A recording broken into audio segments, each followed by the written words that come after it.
Awesome, awesome. Good morning, my man. Good Good morning. morning, brother. Yeah, Did you think I was gonna sleep this morning? I saw you sent me a text, yeah, but yeah. No, I no. I I don't figured I you'd don't be keep up. my phone in my room. Like I keep it in my office. So I was like getting coffee downstairs. You know what I mean? I didn't come in the office until like in here in my office until like 6:30. Yeah. That's when Okay, I cool. reply back right now. Yeah, I do that too. I started leaving the phones outside of the bedroom, Hmm. Yeah. um, just to unplug entirely for the night before Hmm. sleep and after sleep. Yeah. I go before I go to bed. I put in my office and I don't look at them.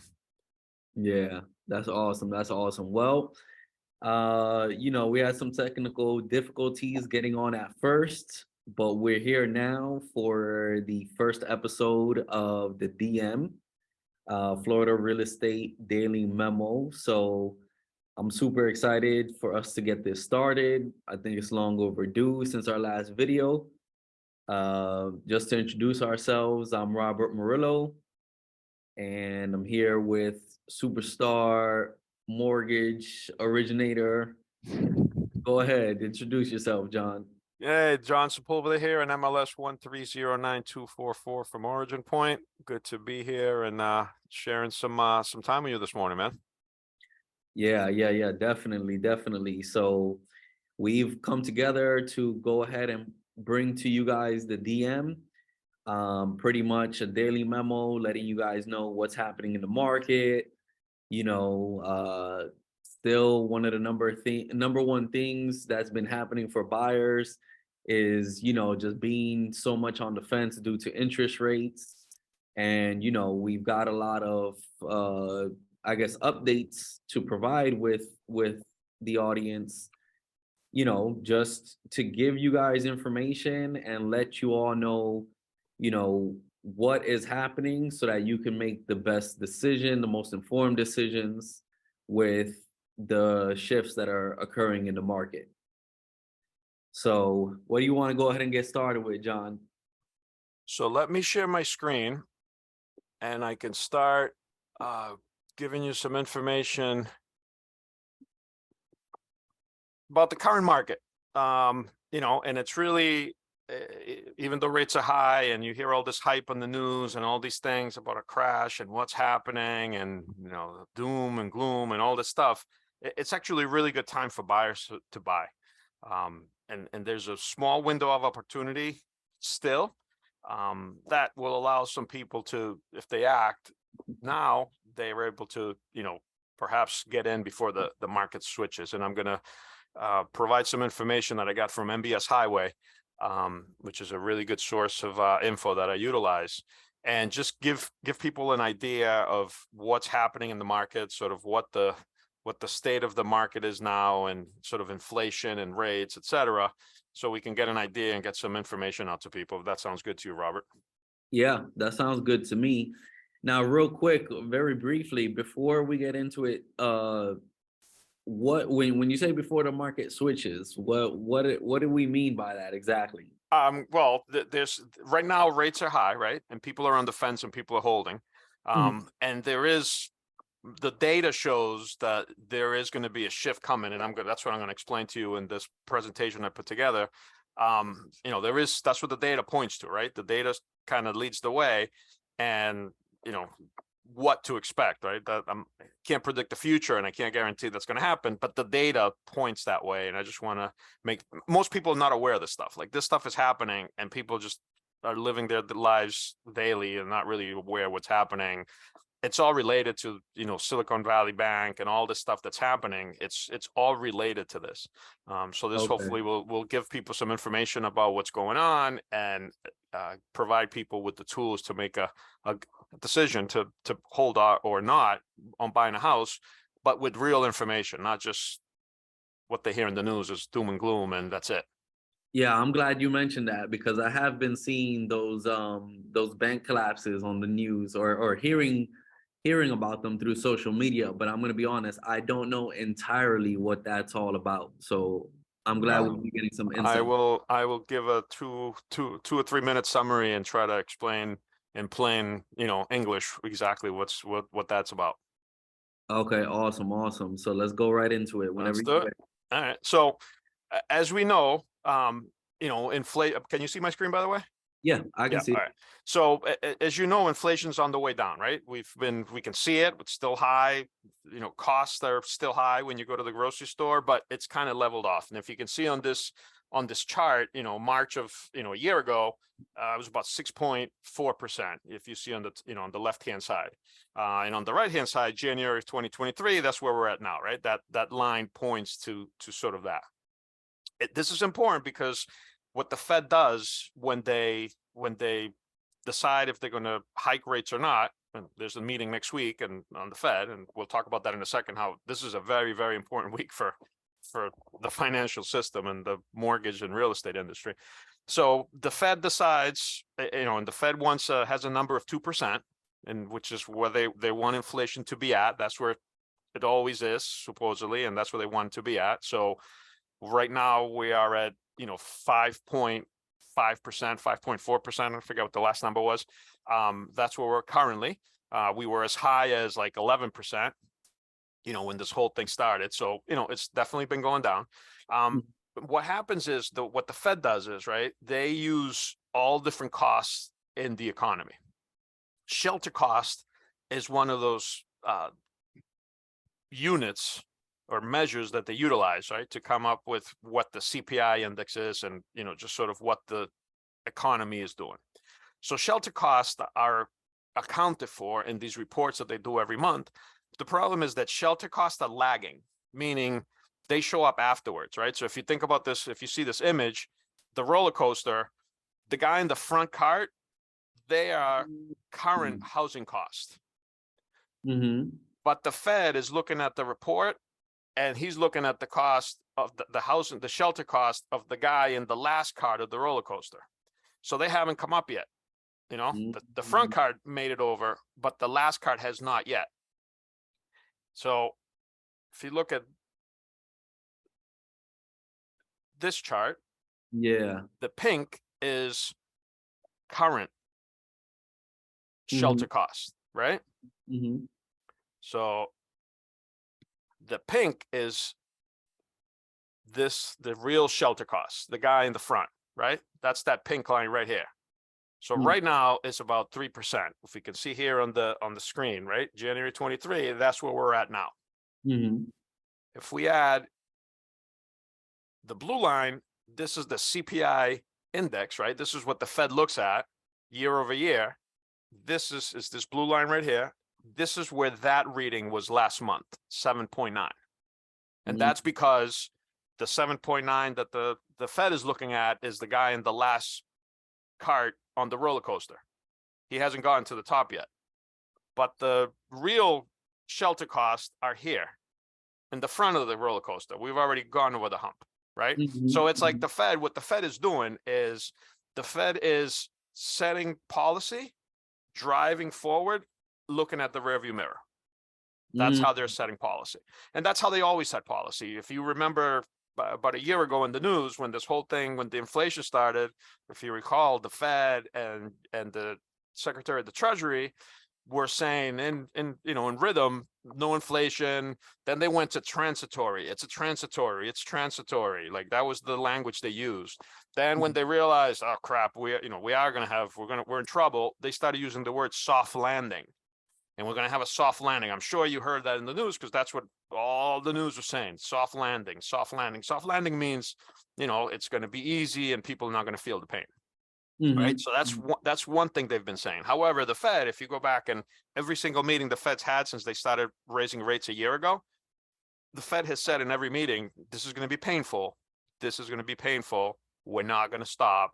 This is going to be painful. Every single meeting, he's used those words. It's going to be painful. There's going to be pain. People are going to feel pain. Because what happens is, go ahead.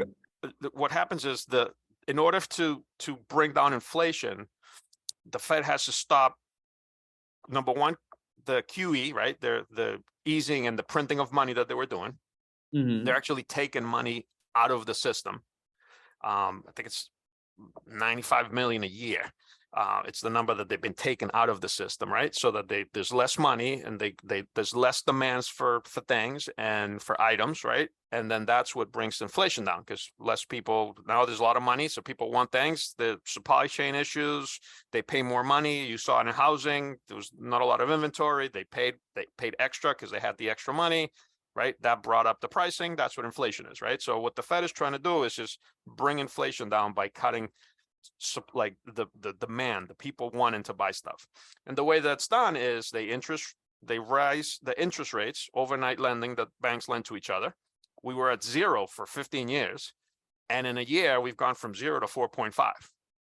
So that's really fast, right? That's just too fast. And there hasn't been enough time in the market for that to take place. So what happens is something breaks. Like when the Fed keeps on raising the rates and doing that to the economy, something's going to break. It'll happen eventually. The issue has been nobody's known what was going to break. They just knew something was going to break.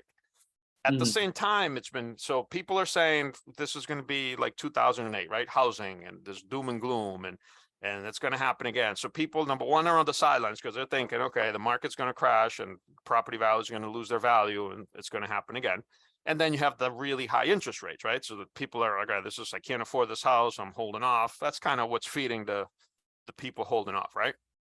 So at the same time, you have the economy sort of going on and the Fed trying to reduce and control. But they're looking, as I showed you already, the housing is a lagging indicator, right? So if you look at here, this is the blue line, right? That's what the Fed is using right now, 7.9%. And this pink line, purple line, is the real shelter cost at 3%.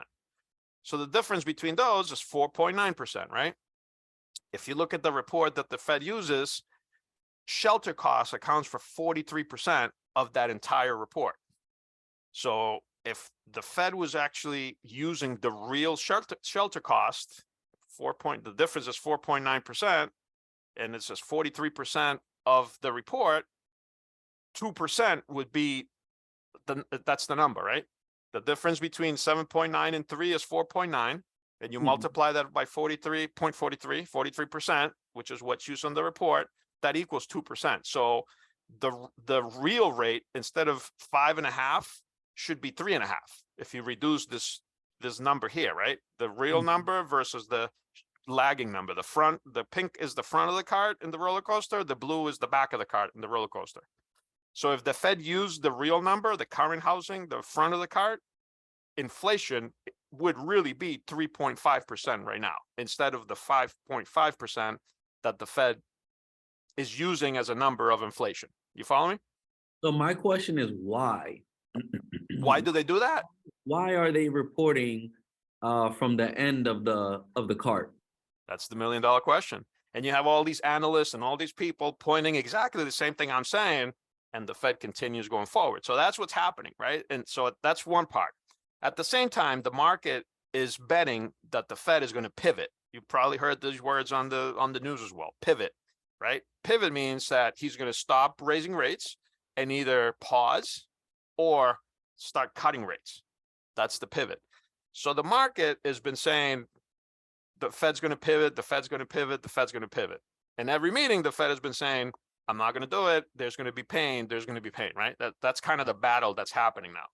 So the Fed is too far into this. The Fed is not, if he pivots, he's going to look bad because he's been saying for a year, there's going to be pain, there's going to be pain. So now you add, but if they do pivot, will there be relief? If they do pivot, the rates are going to start going down because the rates are tied to the rates are going to go down, but the rates are going to go down regardless, because historically, when inflation goes down, interest rates go down. That's just something that happens historically. And if you see in the market since last week, when Silicon Valley started happening, the rates started going down because people are leaving. The mortgage rates are tied to the 10-year Treasury bond, and that's a safe investment, right? So traditionally, the stock market pays more than the bonds. But currently, because the market is so up and down, people are starting to get nervous. They got nervous last week, and they started pulling the money from the market and put it into bonds. So that created demand for bonds, and that brought the bond pricing down. And last week, we saw the rates came down. So that's kind of how those things are tied together. So the Fed has been kind of saying, we're going to have pain, we're going to have pain. The market has been saying he's going to pivot, he's going to pivot, he's going to pivot. And then now we have the Silicon Valley debacle that happened, right?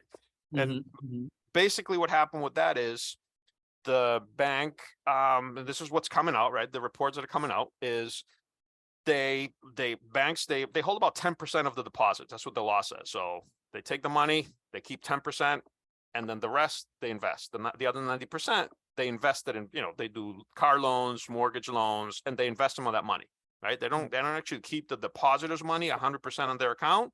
They keep 10, they invest 90, and that's how banks make money, right?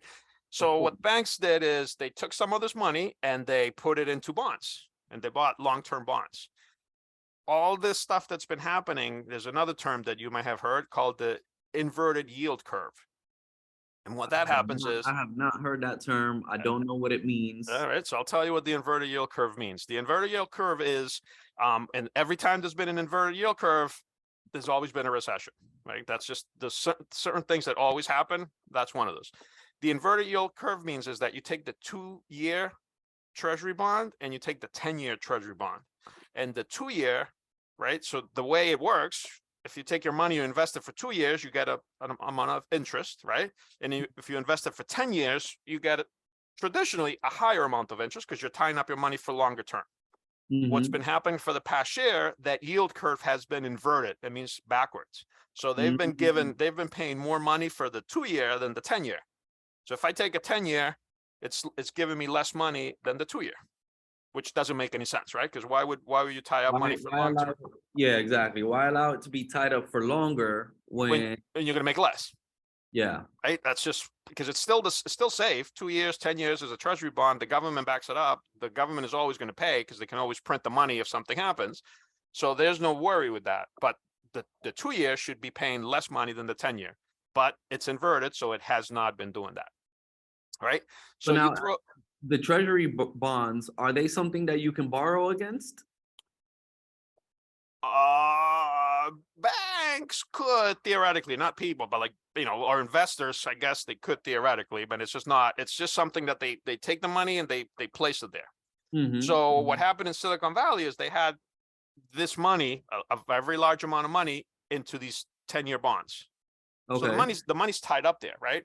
So, and because the bond pricing has been changing, so now that investment is worth less, right? So I'm going to make up numbers just so kind of for the ease, right? So if, let's say they invested 100 billion in these bonds, right? But because they're 10-year bonds, so after 10 years they're going to get their 100 million, and the interest, but they got to wait out. Currently, because of the market, those bonds are worth less. Okay. Right. So. And they realize the loss on paper. So that loss is there on paper, but they don't really realize the loss because they haven't sold the bond. They haven't cashed them out. So they still have the bonds. And all they got to do is wait it out. What happened with Silicon Valley was that somebody somebody leaked it. Somebody said something, and the depositors got nervous. And, so they pulled out. They went to the bank. It's called a bank run. You might have heard that term in the news. They made a bank run. That means people went to the bank to take their money out, but they all went and there wasn't enough. There wasn't enough because they only have 10% of the assets. So they started pulling out, money. They started pulling money out. So they went and sold some other positions to be able to cover it. And then in that process, somehow, that somebody found out about it, and then they made a big thing about it, and then people ran to the bank to get their money out. And they don't have enough money, so they had to stop and pull it out. Okay, so now the bank collapsing makes news. I would imagine other peoples that are depositors in other banks are now nervous. Is there a cure for the Silicon Valley Bank? Is there a cure to this situation? Well, I mean, that's a complicated subject, right? Because because here's what's happening, right? So then you got to throw the politics into this, right? And I'm not talking about politics and political parties or anything like that.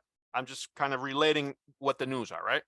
So the the depositors and the people that utilized this bank was a lot of, you know, venture capitalists, and they had quite a little thing going, right? So the venture capitalists lend, you know, give the money to startups, but the requirement from the bank, so the bank lent the money out, like, because the startups used Silicon Valley Bank, and they give a startup the monies, right? So you're starting a business. So I heard they were being very friendly with certain startups over there. right, they were very friendly with, you know, with certain ideologies and certain things that were happening, but that's okay. But what the bank was doing was telling the people, okay, we'll lend you the money, but you got to keep your money here in the bank. So you had all these startups that had all their money in the bank that were just starting, so they had the money in the bank. You had, I guess, I read 90% of the wineries in California bank at Silicon Valley Bank. The deposits, FDIC insurance covers depositors for $250,000. Anything above $250,000, it's not covered by FDIC insurance. You shouldn't put that much money into, like, you know what I mean? There's other vehicles that companies should keep that large amount of money in, but that's a different conversation. But 250 is the number. So the concern was over the weekend, right? This happened on Friday because it always happens on a weekend, never happens during the week because they got to have time during the weekend to figure out what to do. And so the concern was, like, with the wineries on Monday, wineries were going to have no money because on Friday they said there's no money. We close the bank, and what happens is the depositors. What the reality is, the depositors 250,000, you're protected. FDIC insurance covers you. The rest, they have to sell the assets, and then they have to divide it by all the depositors. So they get 70, if they're lucky, 70-80% of the dollar whenever they sell the assets down the road.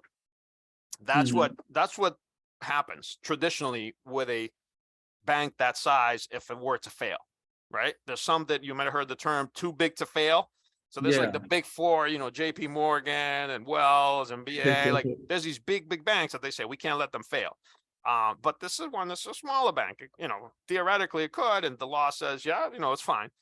What the government did over the weekend was first they're trying to find a buyer for it, and they couldn't do it. And what the government decided to do, what the Fed decided to do, was they bailed out Silicon Valley Bank. Basically, they said, all right, here's what we're going to do. We're going to give you a loan. It's for a year, and we're going to give you 100% of the money you have tied up in bonds. So you have some leverage, right? Which, okay, that's great, but what's going to happen afterwards, right? But let's not worry about that. Let's worry about that right now, right? So basically the bank said to all the depositors, there's $220 billion that depositors had into Silicon Valley Bank. They basically said to the bank, we're going to cover you. Like, don't worry, your money's safe. We're going to give it all to you. But up to that 250 limit, no, right? No, that's the FDIC insurance. The government said the full amount. So there's a Chinese investor that has $100 billion in there. His $100 billion are covered. What? Yeah. So that's what's going on, right? So that's there. So that's not, which is fine, right? So that brings us to the next point of why I said earlier, like, this week is super important week for the industry, right? Because the Fed has been saying it's going to be pain, it's going to be pain. I'm going to rise. We still need to, you know, the rates need to keep on increasing. The market had priced in 50 basis points at next week's meeting before the Silicon Valley thing collapsed. They were thinking the Fed speak he was going to raise 50 bips on next week's meeting. Now Silicon Valley happens, right? So if they keep on raising the rates, the reason why that Silicon Valley and that happened is because the rates have been increasing so fast and the market's changing so fast, right? So if he does another quarter, if he does 50 bips, I mean, the market, God knows what will happen to the market, right? So hopefully he doesn't do 50. Now it's at 25 or no, or, you know, so a whole bunch of people in the market are saying, you got to hold, you got to hold, you got to hold. But they've been saying that for a few months now. So if he holds, pauses, does not increase anything, we'll see what happens. If he raises a quarter, that's just going to put more pressure on the market, and it's going to put more pressure on the banks. So the Fed has to decide this week, what am I going to do? Do I backtrack what I've been saying that there's going to be pain and I'm not budging, or does he pause? And that's where the market's at this week. Like, that's the point right now with the market. It's kind of, what's the Fed going to do? And nobody knows. Yeah. because he's been driving, looking at the rearview mirror all along, and they've been wrong. I mean, they were wrong in printing all the money. They said it was no problem, no inflation. Inflation's not a problem. We don't have to worry about it. And obviously we did. Then he said, like I said earlier, there's no, it's transitory. Then they went to, it's a soft landing. Now we're in this mess, right? That's kind of boiling, and it's all coming. It's all boiling, and it's all coming because he needs to decide, is he gonna pause? So everybody, like all the people on, saying you should pause. Some people are saying you got to start cutting rates. Mm-hmm. The problem is that we've got another problem, right? Which is related to Silicon Valley. They've been taking money out of circulation for better part of a year now. In this, they raising rates and taking money out to stabilize the market. Meaning, and they stopped printing new money, right? They haven't printed new money because all they've done in the past, all the stimulus money for the pandemic, all this, it's money that they've printed, right? It's new money that the Fed has printed. So now they're going to say this bank had $219 billion in assets that they lost. They pretty much lost everything. So they have to print the money. They don't have the money, so they got to go back to printing the money for Silicon Valley Bank. Like, they're going to have to print that money because it's not there. Yeah. So that counters what the Fed has been doing for the past year, right? Because they've been not printing money. They were taking money out of circulation, but now they're going to print more. They have to print more. They have to re-inject money to deal with Silicon Valley. So all that, work that's been done kind of gets wiped out because they're going to put the money right back into the system again. They're going to print new money again. So that money. My question is all of this curation going to, like, let's just say that money that's being printed for Silicon Valley, one, is there any checks and balances going on with the executives who are making the decisions that caused the bank to collapse in the first place? And two, does that mean any other bank, because there are more than one that have experienced a collapse, are all of these banks going to be bailed out? Are all of these banks going to be going through the same thing? Like, what is so special about Silicon Valley are they going to be the only ones that are bailed out like this? Is the Fed only going to print money for them only? Or is it going to happen across the board? Well, so that's the question of the other investors, right? So then where does it end? There's three banks that fail. So there's another bank that failed called Signature Bank. Okay. Failed at the same time, that weekend. Now, just for additional kind of reference, right? So the board, people in the board of the bank, I don't remember there's so much data that I've in my mind. So the details, the name and the title of the person, I don't really remember, but one of the people from Silicon Valley Bank, board of directors, either the CEO or the board, somebody from the board is on the San Francisco Fed. Okay. The governor of California's wife has a business tied to the wineries. They banked in that bank. Gotcha. So essentially a couple of influencers. Well, there's more than a couple. There's a whole bunch of them. And they all happen to be from the same political party that's in the White House. So they got the aid. Signature Bank in New York. Have you heard of Dodd-Frank Act? Yes, I have heard of it. This is thing that they did in 2008 after the collapse. And there was two gentlemen who put the Dodd-Frank Act together. One of them, the Frank part, is Barney Frank. He used to be a congressman from Massachusetts. He's the one that put that, like, he put that together, like that big, and it's all regulation, and that affects us obviously in the banking and the mortgage industry. He's on the board. He's no longer in Congress. He's on the board of Signature Bank. Got it. They got bailed out. So now First Republic, it's another bank that's in California that is stumbling, and the stock last week just kind of came crashing down. But the government can't go and start printing money for all the things. So what they did was they convinced 11 other large banks to deposit $30 billion of their assets into First Republic for 120 days. They deposited, they took their money and deposited the other banks, 11 other banks, and 30 billion. And they did it, the bigger ones put more money than the smaller ones, but they put 30 billion total. They deposited into First Republic for 120 days to try to give it some legs, to try to hold out. Wonderful. It's a Band-Aid. The question is, what happens in 120 days when these people got to take the money? They got to get the money back, the other banks. Right. Right. And then First Republic, they lost all their money. Like everything they had, it's up in smoke. So the stock, the value of the stock is it's really worthless, right? Would you buy? They have the name, like there's a name to it, but there's no, Signature Bank. Like they have a name, but they don't really have anything else. Signature Bank they got offered. They're going to get bought out by another bank. I forget the other. There's another bank that's buying them, trying to save it and try to do it. At the same time, in Europe, it's going on the same thing. In Credit Suisse, they got bought out yesterday by another bank in Switzerland. People lost a lot of money. The stocks were like $1.81, and they're buying them for they selling them for like 78 cents. I mean, they lost a lot of money since last Friday. Like the investors are losing a lot of money, but they're buying this. Credit Suisse is getting bought out to protect it, to try to save it from failing, because that's a very large bank in Europe that would affect the market a lot. Right. So you got all this stuff going on, right? Very important week because of what I've just been explaining on what's happening, right? Yeah. So that's kind of the market, right? So now if we go back to this and back to the housing, right? Tie this all with housing, and the way I kind of started this thing and saying, okay, there's a window of opportunity to buy, right? So if you look at, this is a existing home, right? So some people say that, you have this issue with, we're going to have this issue with the market, like 2008, the market's going to crash, et cetera.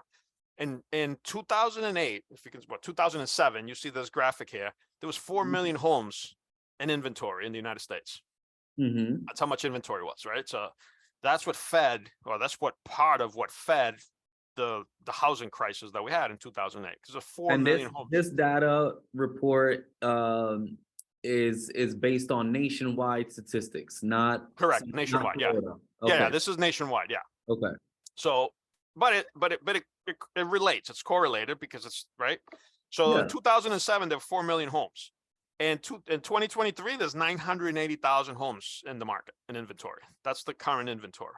So obviously very different. 4 million and 980. That's a very different number, right? So there's a difference in the current inventory, right? Huge difference, like a 3 plus 3 million. Well, and it's actually more than that, because here's the real. Now I'm going to give you the real story, right? 980 in inventory, but there's 402 under contract or off the market. Okay. So there's really 578,000 listings in the country. Oh, I thought when you said 402,000, I thought you meant on top of the 980. You're talking about of that 980.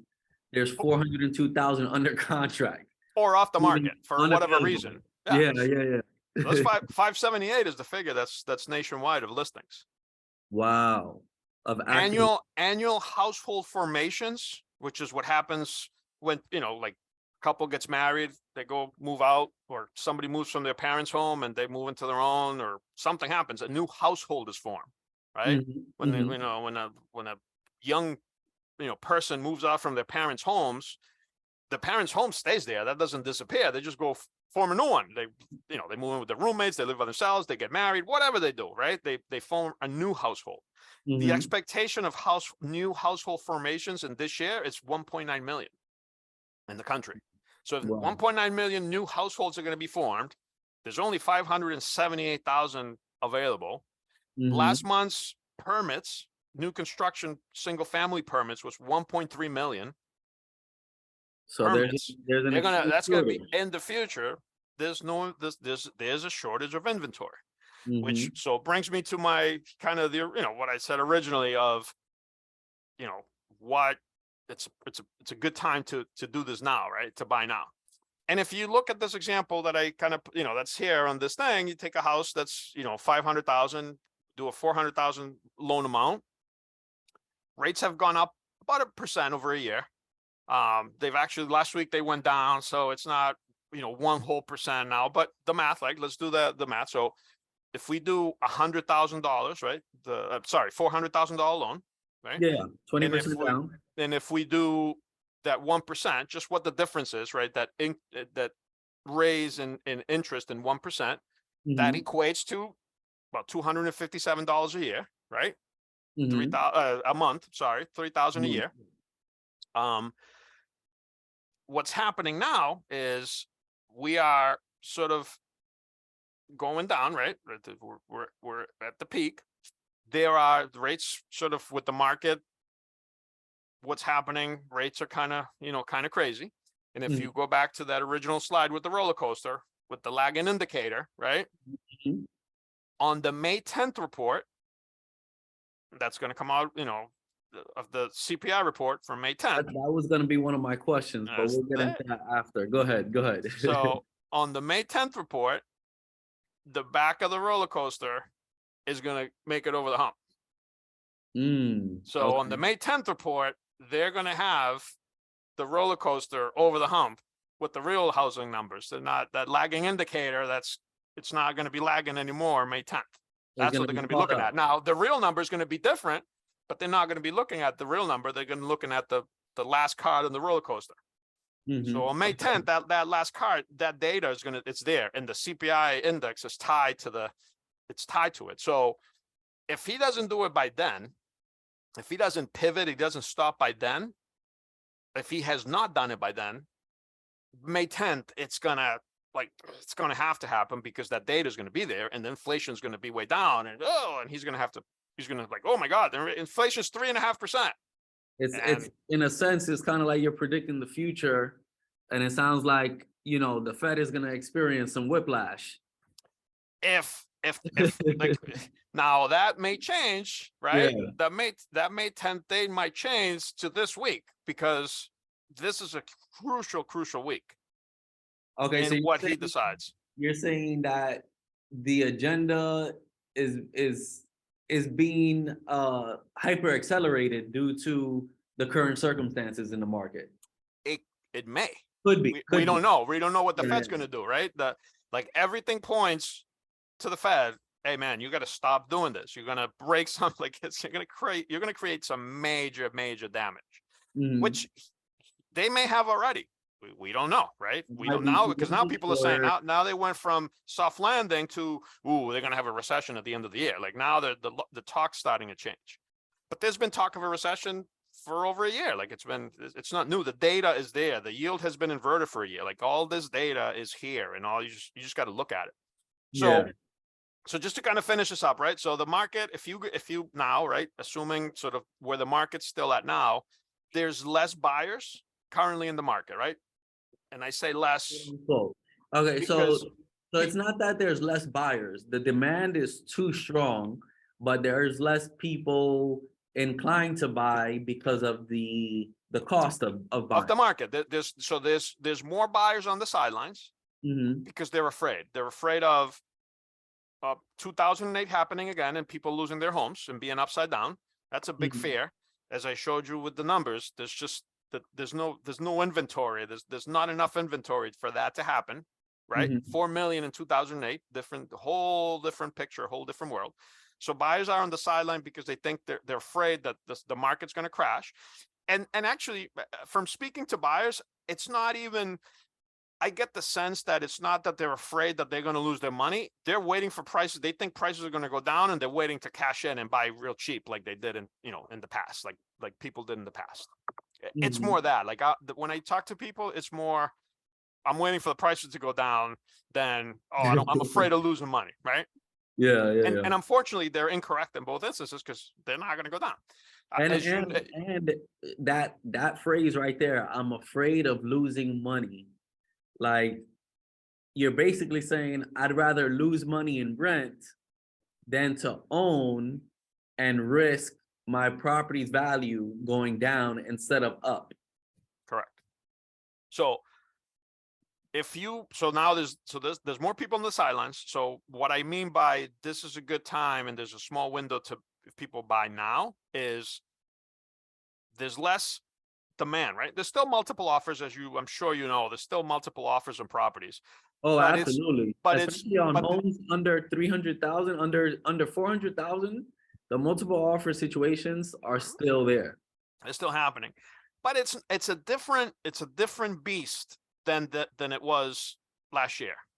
Right, Mhm. the multiple offers before were like like they put the auto what is the auto the clause in that increases automatically, the pricing goes up to, so Yeah, the people would price just the price escalation clause. price escalation clause, thank you. And so that automatically, people was just, not even the people, the clause was just raising the property prices by itself, right? I mean, that's insane. So you're not Mhm. really seeing that now. So there's more opportunity in certain properties, because there's some hot properties and some places that's not going to be possible, but there is an increased opportunity for a buyer to go in there and negotiate. Mhm. Whether Absolutely. it's, price reduction, which is kind of more complicated. Sellers don't want to do as much, but there's more opportunity as in money or what the seller's giving, contributing in the closing costs, right? Yeah. So there's an opportunity for a 2% discount. That's pretty standard. Somebody goes in and they put 2% for closing costs, 3% for closing costs, and that's being accepted. Where a year and a half ago, that wasn't even like part of the conversation. The sellers were like, "Are you crazy? I'm not giving you any money. You got to give me more money." Now the Mhm. sellers are contemplating giving this back to people, right? So Yeah, no, and it's now money. I see the difference. I feel the difference when I walk into a home, the seller's there and they're like just it's like they're almost grateful to just get what they're asking for and willing to, give back. To give back something, negotiate, right? So Yeah. you take the scenario, right? 400,000 the mortgage, right? The rates went up by 1%, so it's about 3,000 a year. But if they act, they go now, they negotiate, they can get a 2% discount. That's not a crazy number, getting 2%, right? Mhm. Um, we've had 120 straight months of appreciation. Like every year, like the property values have increased, right? It's Mhm. it went. I don't have the number off the top of my head. Like last year went up 19%, or 2021 it went 19%, and in 2022 it only went up 6%. Like so the market's not losing money, it's just not making as much, right? So, but when between prices sort of stabilizing and interest rates dropping, the buyers that are on the sideline are going to come back in the market, and that's going to spur the movement, and the property values are going to maintain. So even Mhm. if they do a 3%, if you do a 3%, which is very low, 3% appreciation of the property, that's $15,000, right? Mhm. So you get 2% from the seller, 10 grand. Your property appreciates 3%. That's 15. That's 25 grand. You refi, you buy now, higher rate. You refi to bring the cost down, cost you 5,000. You still Mhm. benefit. You still get 20 grand, under this scenario that I'm painting, right? So what I'm trying to paint is with some very conservative numbers, some numbers that are not like really, 6%, return on investment, like very basic numbers. You refi, you spend the money to refi, you're still making money at the end. Like you're still on the positive. So back to what you just said earlier, people are afraid of losing money. They're not afraid of losing rent, but they're afraid Mhm. of losing money. But on some very simple math, it makes sense, right? So I have the saying, liars figure, figures don't lie. I mean, the number is telling you you have an opportunity to buy home. Absolutely. Absolutely, absolutely. So what is it that we can anticipate for this week for us to Well, understand what like when are we gonna circle back around on this first conversation that we're having? I'll update The everybody DM? every morning. Everybody morning, I'm going to give an update to everybody on what's happening. Okay. So, I can only do the day before, obviously, right? So, tomorrow morning I'll update what's happening today, and so on and so forth. So Fed's meeting, Tuesday and Wednesday. So it's going to be interesting. It's going to be, I mean, now, nobody really everybody's expecting the Fed. Okay, a lot of people are saying he's going to stop. He's going to Mhm. pause. Mhm. And some other people are saying no. He's been saying no. He's been saying there's going to be, and there's a blackout period, so they can't talk to the press. So there's a big uncertainty. Like nobody knows what's happening. So it's going So to be an yeah, 'cause interesting week for sure. your logo is looking like a roller coaster right now. Yeah. So by Thursday, Friday, we should be able to know something related to what's happening with the Fed and Oh, yeah, absolutely, Thursday. have Yeah, an absolutely. idea of what Yeah. direction we're gonna be going in. Yeah. Well, we'll know if he raises, something's going to break further. Okay. And, you know, put your seatbelts on, because it's going to be, because So is going to be, the market indicates and the data points to ugliness right now. It's going to be ugly. so let's say with credit cards, um cash advance loans, everything else that people are willing to finance with interest rates in the double digits or higher, right? The purchase of a vehicle, um do you see the housing market, interest rates in the housing market being anything over double digits? The rates in the housing market are tied to the inflation. When Okay. inflation goes down, rates go down. Rates on the housing market are tied to the 10-year bond, very closely related. Mm-hmm. When the market is struggling, people leave the market and go into safety, and they go into bonds. So when there's a lot of demand for the bonds are going to go down. Both bonds, 10-year bonds go down, mortgage rates go down. We ain't going to be at 10%. Okay. It's going to be, And I think now that we're not going to be at 2.5%. That's mhm, not happening again. You know, my mortgage is 2.49%. That's close to free money as it's going to get, and it's not going. We're not going back there. I mean, unless something something terrible happens in the market, we're not going back there.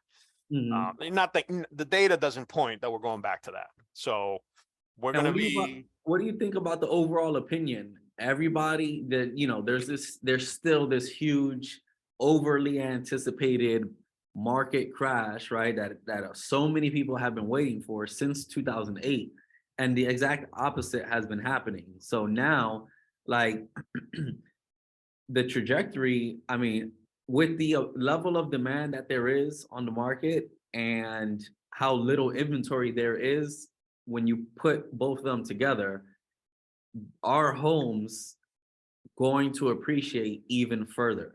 Let's just say, for instance, the people who did buy at the top of the market, even if buyers are getting $20,000 off in today's market, can they expect to see appreciation over the next few years? 100%, because the market has been appreciating. They got to wait. So right now, if you look at like, Gotta go up. right. So the ones that bought at the top, they got to wait a little, because the ones that bought at the top are the ones that are upside down now, right? And Okay. especially now, there's some markets in the country that are more affected than others, right? So we're in Florida, so We're in Florida, yeah. we're only focusing on Florida. Florida, that's not what happened. There's some other places, some other states that, prices went crazy, and they're going to be in trouble.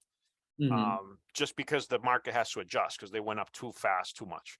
Here in Florida, we have there's 1,000 people moving here a day, and there's just the people are renting. I mean, it's moving. It's moving slowly. It's slower for sure, but it's definitely moving, and the buyers are there. The demand for housing is there.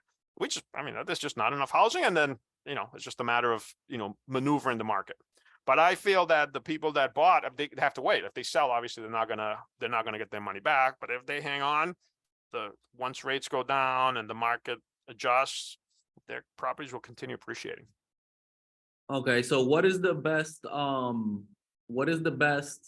piece of information you can offer to someone who's on the fence but definitely wants to apply moreover than seek out a place to rent? Like, they definitely want to explore the market before deciding to rent for another year.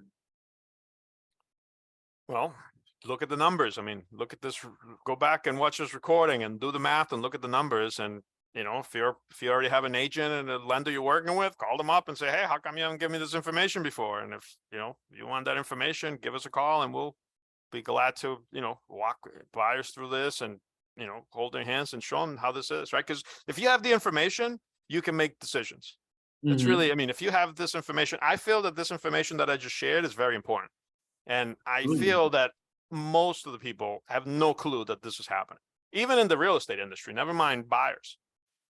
So it's important information, and it's out there, right? It takes a lot of time to keep up with it, right? It takes a lot of work and effort. So, that's what it is, but the information is there. And if people have the tools and the information, they can make informed decisions. Absolutely. Absolutely. All right. So I guess we're gonna get back at it tomorrow with episode number 2 of the DM. And we're gonna keep providing value and the accurate information to help people make informed decisions. Absolutely. Alrighty, so I'm Robert Murillo with Team Aroa at Compass, Florida. License number BK33735543. You can reach me at 407-209-7409 or Robert Murillo at compass.com. Go ahead, John. Go ahead and sign off. And thanks everybody for, I hope this information is valuable. We'll, looking forward to providing this on a daily, these updates on a daily basis to everybody. John Sepulveda, Origin Point, NMLS 1309244. You can contact me. My cell number 617-899-0486. Alrighty then, John. We'll be talking tomorrow, and I look forward to hearing from you soon. And we'll be talking. Talk to you later.